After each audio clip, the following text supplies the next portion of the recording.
In 2019, the Florida Department of Transportation, in partnership with the Broward MPO, started its Northwest 21st Avenue Mobility Improvement and Bridge Replacement Project in the cities of Tamarac, Oakland Park, and Fort Lauderdale.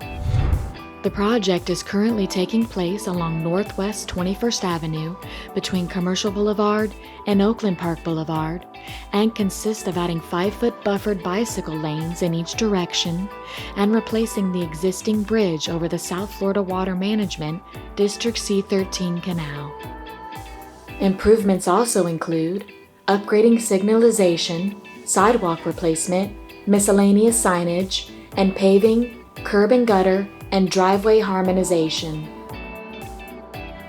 Bridge work on the west side of Northwest 21st Avenue will be ongoing, and traffic will be shifted to the newly paved east side of Northwest 21st Avenue while the contractor continues roadway widening operations on the west side of the corridor, and sidewalk and curb installation will continue throughout the project boundary. The contract started on November 12th of 2019 and is anticipated to be completed by winter of 2021 at an estimated cost of $7.2 million. Traffic will be maintained in each direction at all times. Daytime closures may occur at any time, and nighttime closures may occur from 9:30 p.m. to 6 a.m.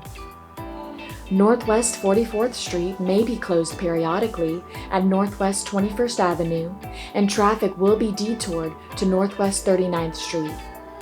Northwest 39th Street may also be closed periodically at Northwest 21st Avenue, and traffic will be detoured to Northwest 44th Street.